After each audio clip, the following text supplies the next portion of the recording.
Hello, this is Deborah Clay, author of The Borrowed Boy and Just Be, and presenter of Castaway Books. Each week I invite a guest to tell me about the books that have inspired their life and influenced their writing. This week's guest is Rebecca L Marsh.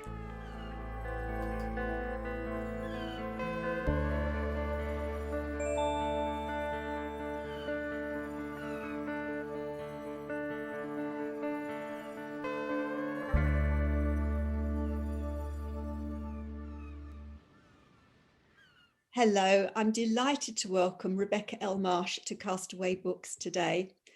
Rebecca is the author of When the Storm Ends, The Rift Between Us, and Where Hope is Found.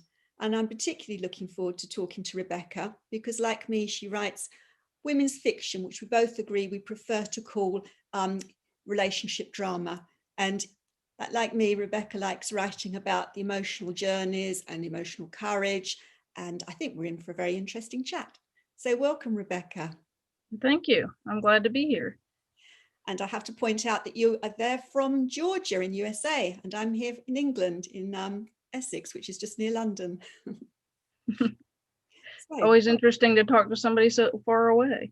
I know, absolutely. Different time of day and different weather. You've got yeah.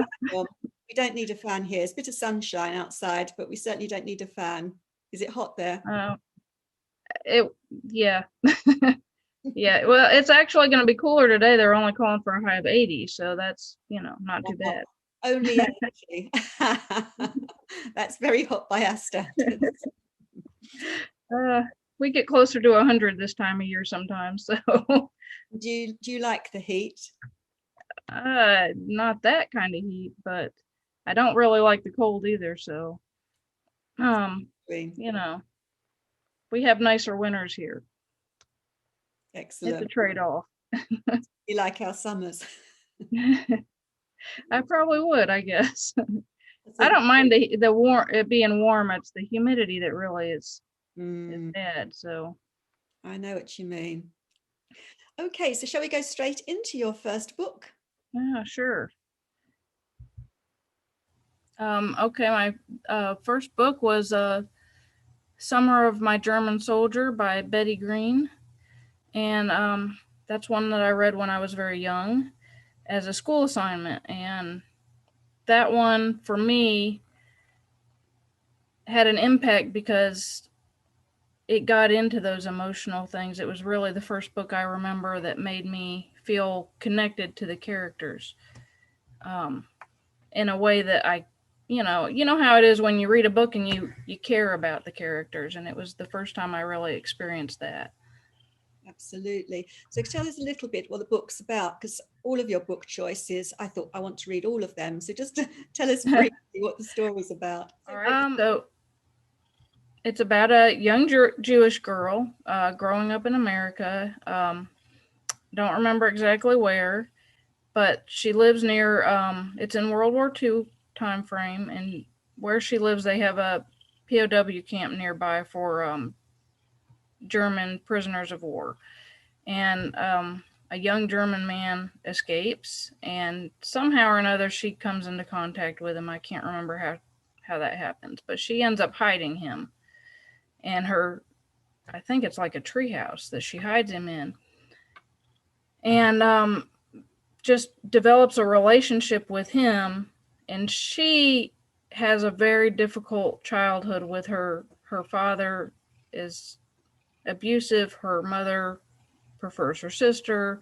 She's not really given any kind of love from her parents. So it's sort of, he fills a void for her, and she helps him. And it's just kind of an interesting story of that sort of thing going on. And for me, the part about the way that her relationship was with her parents was what really brought me in emotionally, because it was probably the first time I had read anything like that as a child, and I was close to the age that the girl in the book is, so it kind of was easy to identify with. What age would that have been? Let's see. I would have been probably around 13 when I read that book.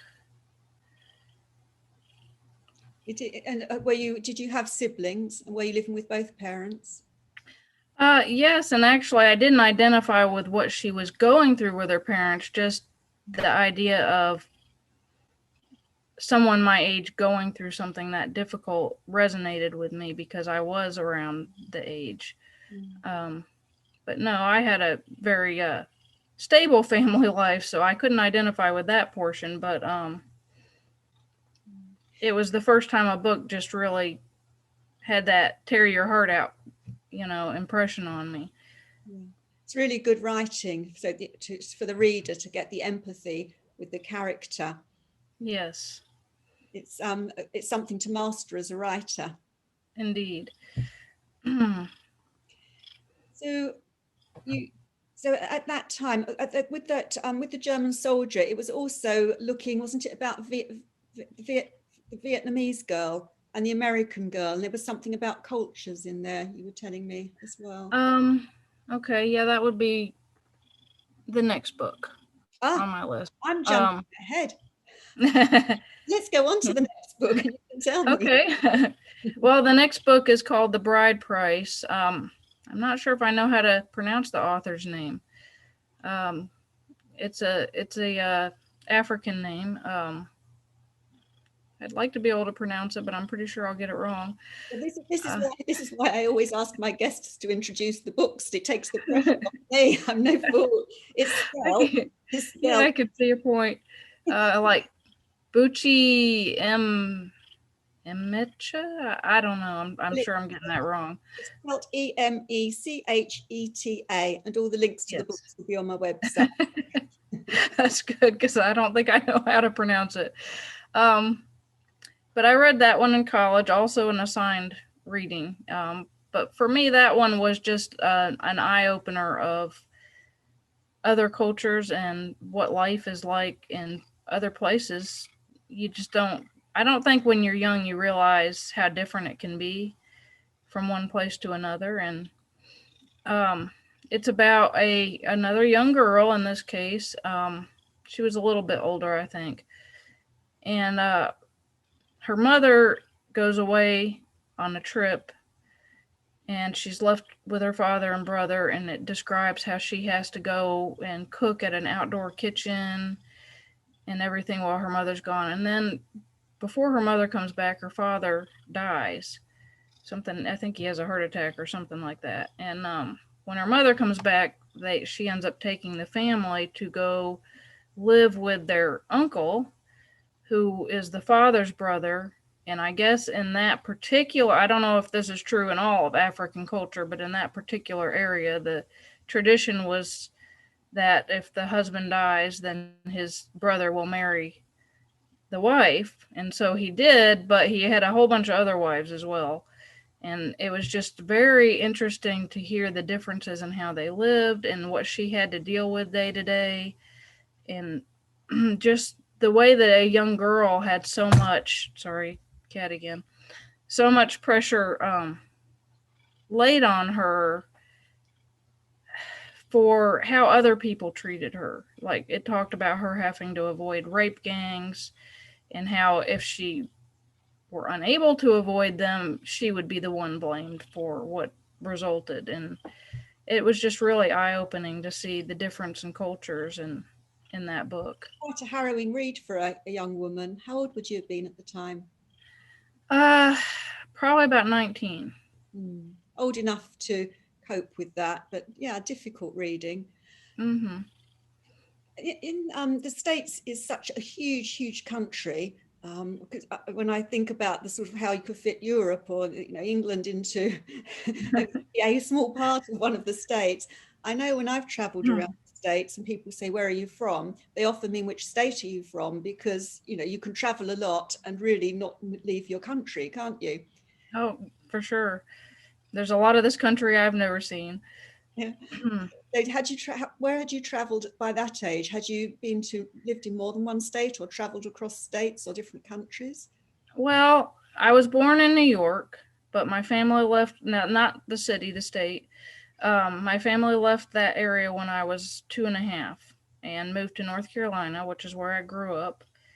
And so by that time, just those two places that I'd lived in.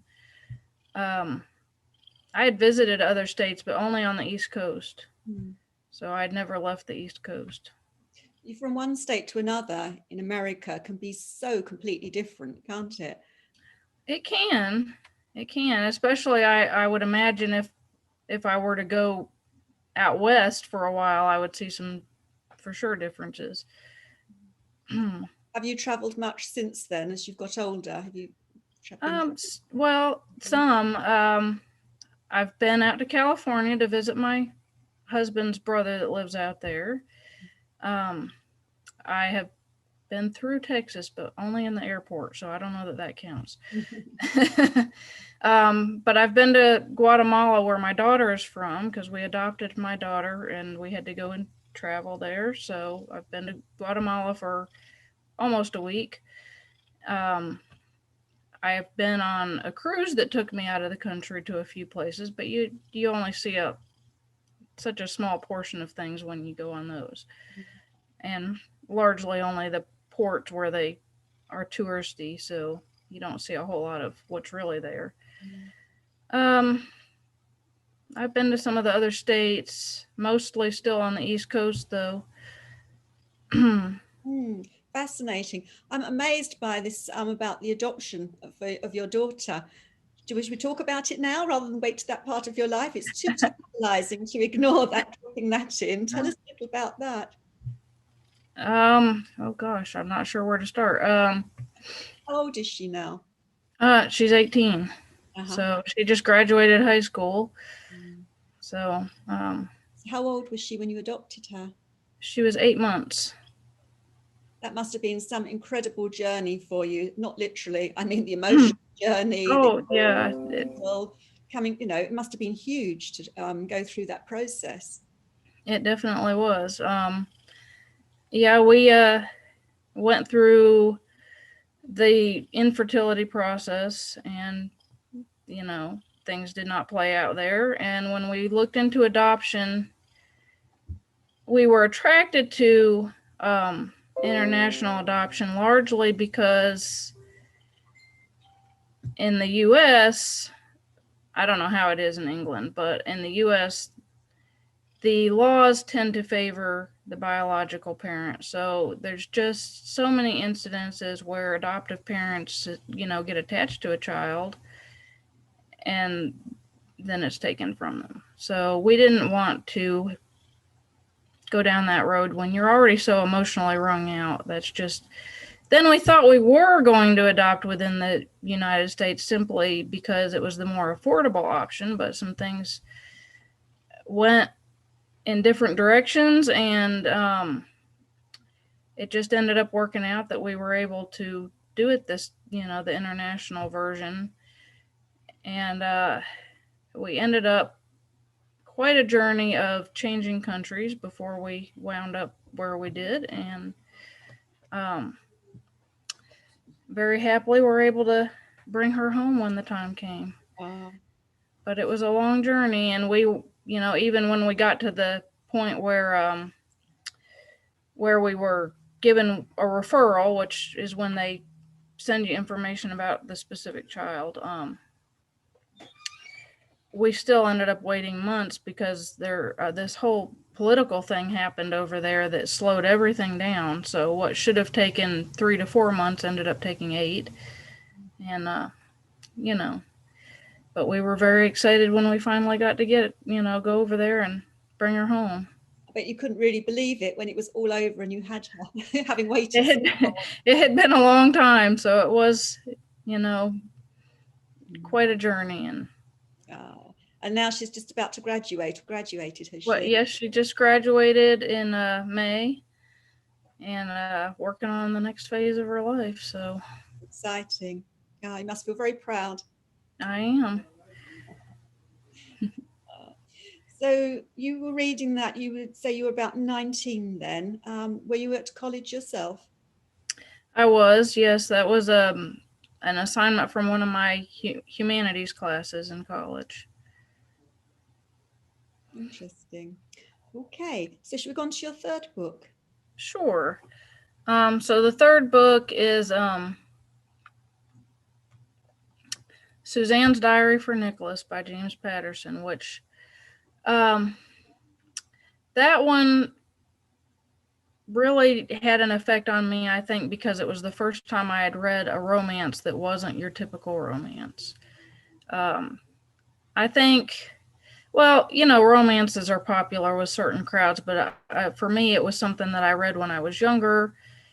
And at first, I really liked them. And then I started to feel like I was reading the same book over and over. It felt that way. I wasn't literally, but, it's just they seemed to go along the same storyline. And I felt like not much was different. And when I read Suzanne's Diary for Nicholas, it was just a completely different take on romance.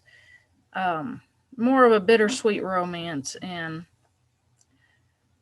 it had an element of mystery in it where you didn't quite know everything, and I don't know, it took a different road, and that was what intrigued me about it. I was surprised when I looked up this book that James Patterson had written a romance, because we associate him with thrillers, really, don't we? Action thrillers and That things. was surprising to me as well when I read it. It was kind of like, wow, this is a whole different road for him, but Mm. And has that influenced the way you write? Do you bring romance and suspense into your stories? um I think in the way that this book does, yes. I can't say there's really romance in my first book, not really.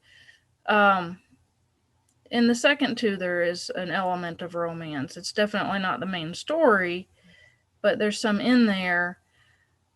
And as far as an element of suspense or mystery, I think I always try to put an element of that in, like not mystery in the whodunit kind of mystery necessarily, but the mystery of not knowing everything right away, of having questions in your mind, reading on because you want to know the answers to those questions. So yeah, I definitely try to put those things in there.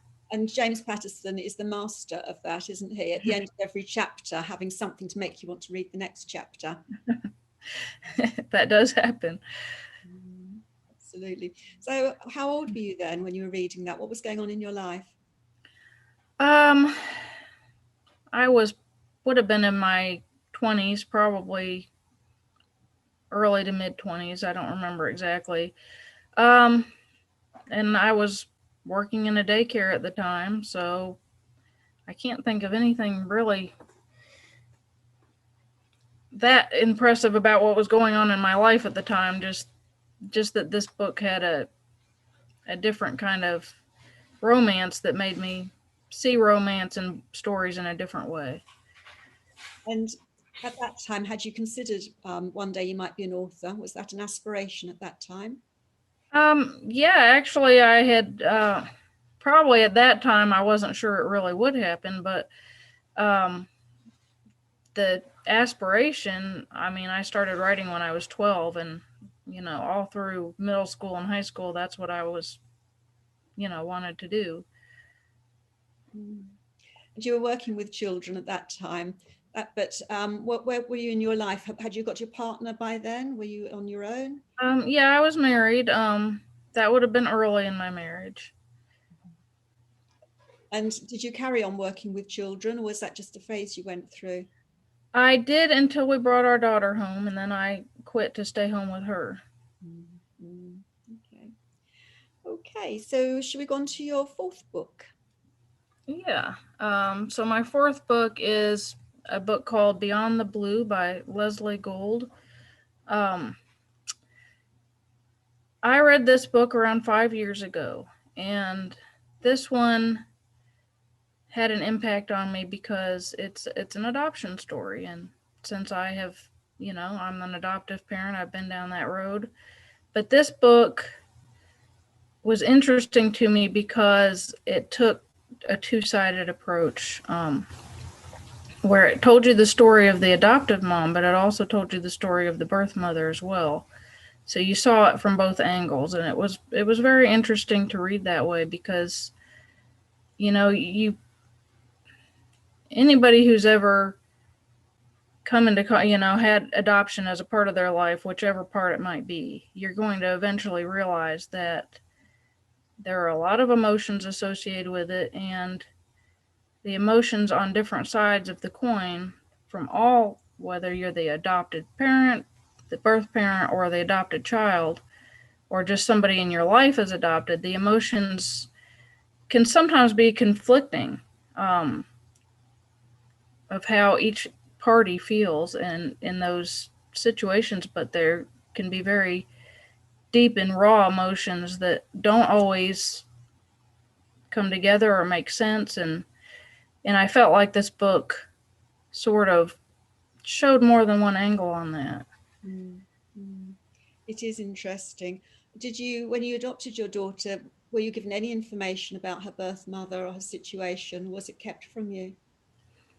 We did get some, you know, a little. We were basically told that she was 19, and um, we were told she didn't know who the father was, but you never know if that's true or not. Um, but we really didn't get a lot of information, you know, name, and we saw a picture of what she looked like. Um, but you don't know what was really going on for her to want to do what she did. And I think that's a story we may or may never know. I don't know. And what about the culture for your daughter? Did you try to keep that in her life? Was that something that you felt was necessary or important? Um, we have tried to talk about it at times and bring it up, and she's always known where she's from. Um, it's difficult to keep another culture, and you know, when you only know a little bit about it and you've only been over there one time. So I don't know how successful we've been in that area. No. Um, I don't know that we know enough about the culture to do a good job in that. Do you think she'll ever go back to visit that country? You know, we'd like to take her back to visit. Unfortunately, we were wanting to do it when she was old enough to appreciate it, but then, you know, with the way the world is right now and travel and all, I don't know. I don't know when that'll happen, but It's difficult. My husband was adopted, but only for a brief period. So he grew up without any family or connections, and he knows that he was born in India, but he knows very little about his background. But I've been to visit India with him, and it's wonderful that he can say things like, "Oh, when I was a child, we used to have this from the roadside," and he'll remember names of things. But he's been in England for so many years, but he hasn't got any connection at all. It just brings back memories for him. So it was really lovely to share that with him. And our daughter, who's now 31, of course, she's mixed race because and she knows that she's got some sort of got some ancestors from India, but she wants to go back and visit with her dad so that she can feel some sort of sense of connection because she knows that her ancestors are from India. So yeah, it's interesting. And it's something that I can't understand. I don't understand what it is to be mixed race, which they both are, because you can't possibly know because you're not. But yeah, but it's part of their identity and is important to them and you love them. So yeah, it's interesting and complex. it is that, yes. Okay, so shall we go on to your, are we on your fifth book? Yes, we're on the fifth book already. Yes. Well, the fifth book is a book called Together by Tom Sullivan and Betty White. And this book I read pretty recently, I guess about 3 years ago. The reason that this one impacted me is because it's a story about a man who has an injury that causes him to go blind. He has a head injury and it affects the optic nerves, so he goes blind and it completely changes his life. And the story is about how he's brought together with a guide dog. And it's kind of interesting because in the beginning of the book, they're actually a chapter or two that are told from the dog's perspective, which is sort of interesting. It didn't really stay in that perspective, but they started you out that way just to show the background that the dog was coming from, because he had been a guide dog that had basically come to the point where he'd been sent back a few times and washed out of the program, and the trainer was sort of going against the rules and taking a chance by bringing him back into the program again, because he was just convinced with the right person that this dog could be a great guide dog. And of course, obviously the guy in the story is that right guy, but it doesn't go well right at first, because the man who's lost his vision is suffering that trauma and that life change, and he's very angry and upset, and he's lost pretty much everything because he was studying to be a surgeon. He can't do that anymore. His fiance, it's not the same anymore, and just all the things that were a part of his life are changing. So he's going through that emotional journey, and at first he kind of takes it out on the dog, actually, and isn't a very nice guy to the guide dog at first, but the dog ends up saving his life and totally changes everything. And for me, that book had an impact because not long before I read it, obviously I'm not blind, but I did go through having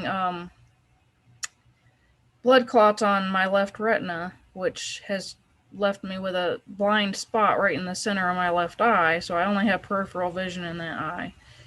And for a while after that happened, the big fear in the back of my mind was that it could happen to the other eye, which wouldn't make me completely blind, but in many terms it would make me essentially blind if it did, because I wouldn't be able to see what was right in front of me.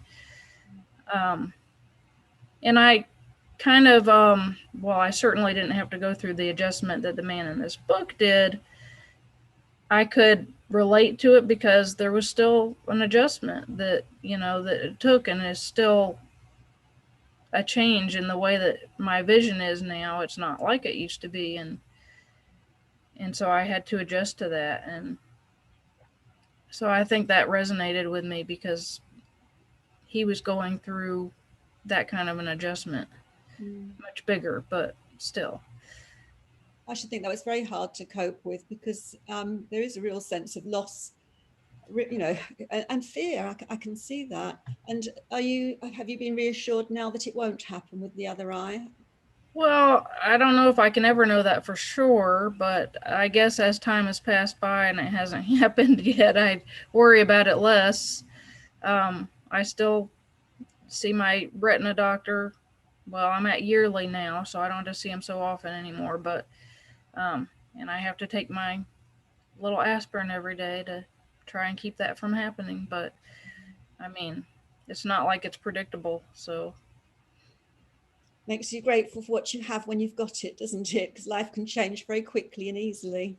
yes. And I think actually that's part of what pushed me to make the decision to publish my first book, because I had been kind of going back and forth with I'll see if I can get an agent. I'm tired of trying to find an agent, so I give up for a while. And then, I wasn't sure I wanted to self-publish. I didn't know if I liked the idea of that. It's taking on all the work yourself, and I wasn't sure I wanted to.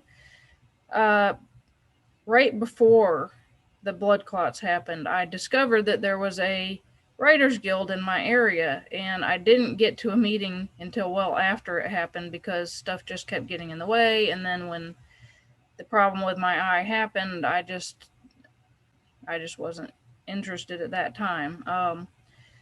But when I finally did go, after I had made some adjustment to that, and I talked with them about the self-publishing and what the right course of action was, their question for me was, what do you want to get out of it? what is it you're hoping to get, from publishing your book? So I took some time and thought about that. And, once I really thought about it, I realized that what I really wanted was for people to actually read my book and not just to have it in my computer. And, for it to maybe have the potential to impact even one person.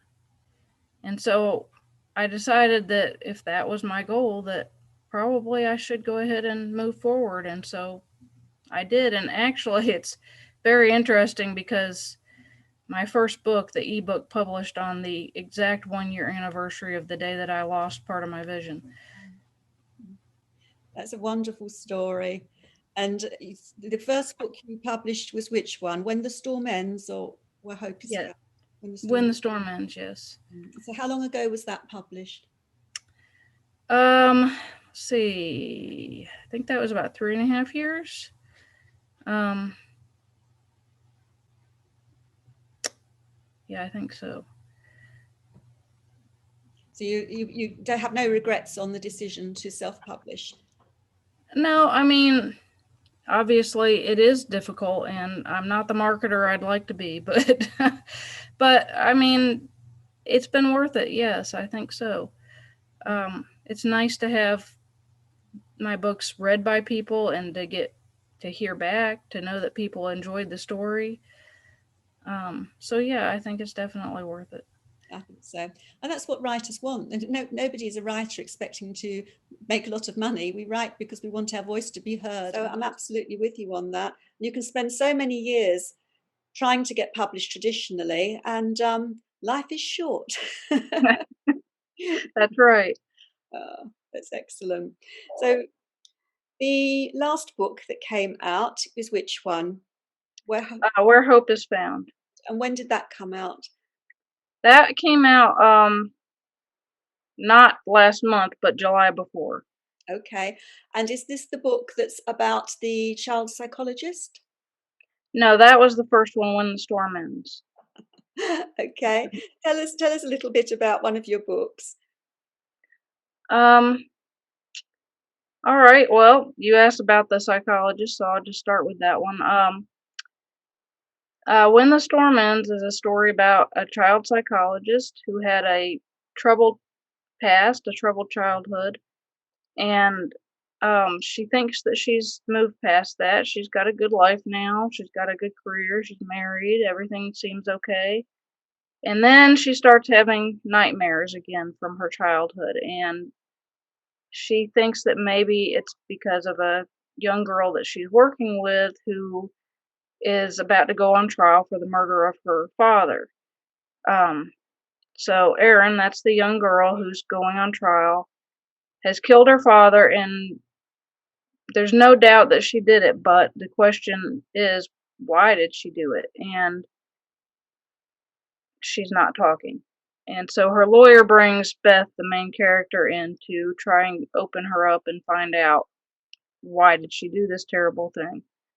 And Beth can't get her to talk either at first with all her. She's trying the traditional, talking to her, trying to convince her, and it's just not working. So finally, Beth has this idea that maybe if she tells Erin about her story, that Erin will open up to her because she just feels very strongly that there's more here than than meets the eye. That this girl had some good reason to do what she did.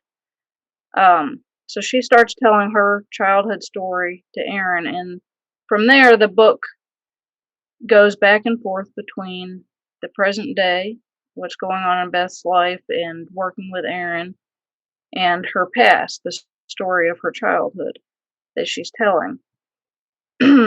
So this is a story that revolves around domestic abuse, and it definitely has that emotional side to it. Sounds good. And that was When the Storm Ends. Yes. Okay. Well, on my website with Castaway Books, there'll be a link to your author page on Goodreads with all the books there. So listeners and viewers can catch up and find out more about your books. Okay, that sounds great. So I might as well get in with a little bit of the marketing as we. I can use that help. So before we finish, I ask all of my guests to tell me one luxury they'd like to have with them on the Castaway Island. Um, one luxury. I guess a nice place to stay. Okay, nice comfy place. It's a bit of a cheat. You can have all of the luxuries within it. Thank you. Well, it was a pleasure talking to you, and I shall look forward to reading your books myself. Thank you, Rebecca. Okay, it was nice to meet you, Deborah. Bye-bye. Bye. I hope you enjoyed listening to this week's episode of Castaway Books. References for all of the books discussed in this show can be found on my website, which is www.abrahkdeborah.wordpress.com. It's the letter K and then my name, Deborah, Deborah. So until next week, goodbye.